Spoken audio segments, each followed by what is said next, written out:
Hello friends, today we're going to talk about how to build an easy hexagonal frame, and you can actually put all of those frames together and make a combination of frames. What you do is you cut pieces the length and width that you want with opposing corners, so you have a short side and a long side. And sometimes you make a mistake, as we did here. So here's an example. We cut both corners on the same direction, but this is a very forgiving design because all we have to do is put it there, and because our corners are all the same, we can actually still make the frame. It's not stable now, but as you can see, this makes the perfect corner here. So it is a forgiving design. What we're going to do is glue it. I don't think we need any other. I mean, we might brad nail it too, just for the glue to hold, but and that's all you have to do. You can then paint it or stain it. This happened to be cedar, so I don't think we're going to do any finish on it. But this is a nice, quick, beginner project that you can do maybe in an hour in your workshop.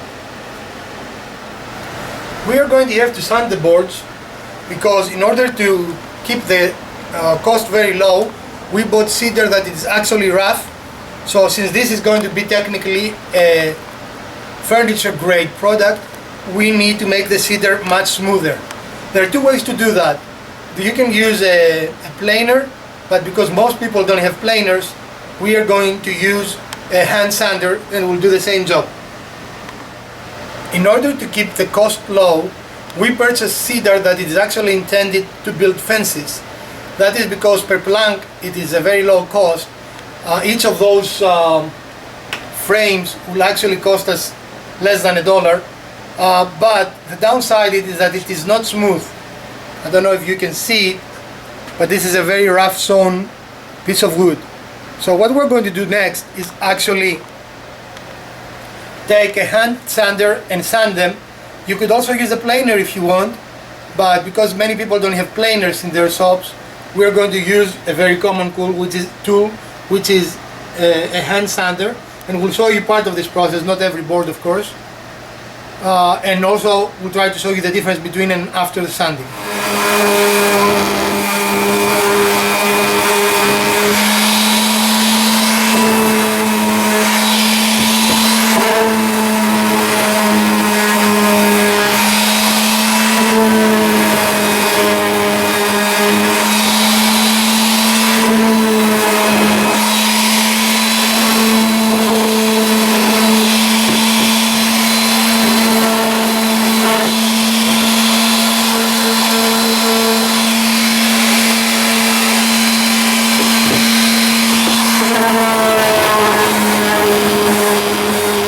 And look at the difference that a light sander makes.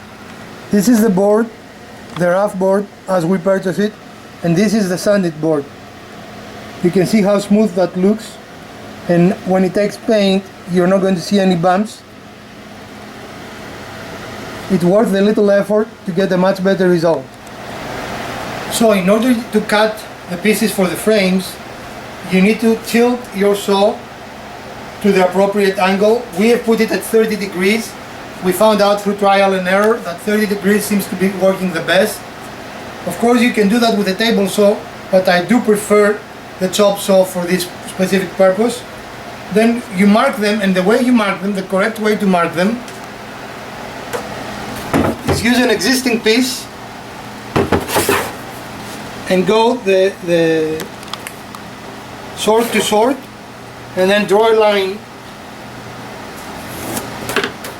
and now you have your cut mark.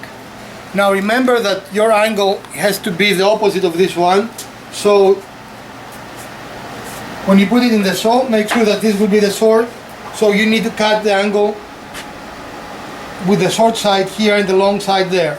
So simply all you have to do is, when we cut the first angle we were like this, you need to turn your wood around in this orientation and then simply cut.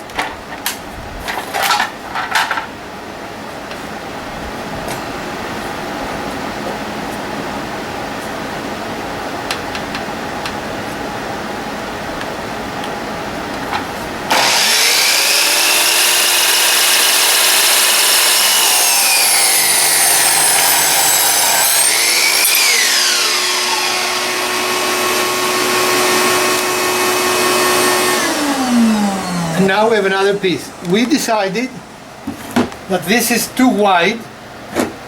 Once again, you can see the difference between the sanded piece and the non-sanded piece.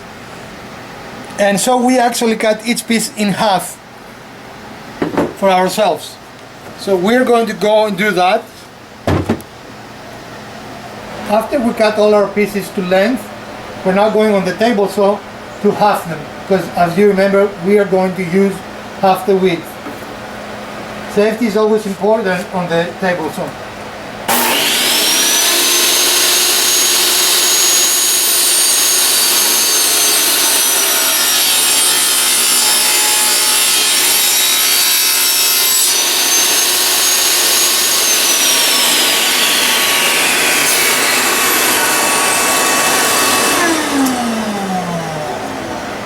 Now we have two perfect pieces. Now you see the corners are very good.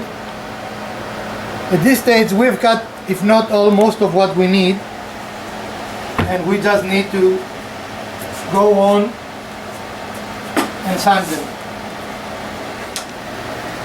If you have ever glued anything, you probably know that glue acts almost like a lubricant and moves around, so your pieces are just all over the place. A very old trick to avoid that is actually using some salt on the glue. That acts like almost like sandpaper. It does not affect the gluing quality, but allows the pieces to stay firmer put together. So we're going to use that trick today. We're ready to do the glue up.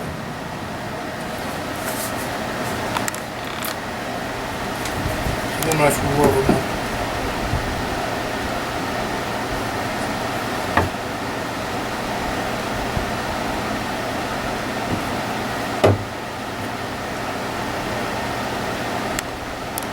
Can you actually use the salt? Because my hand has glue now. So.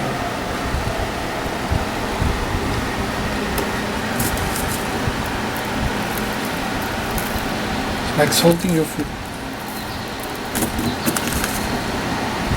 Okay, thank you.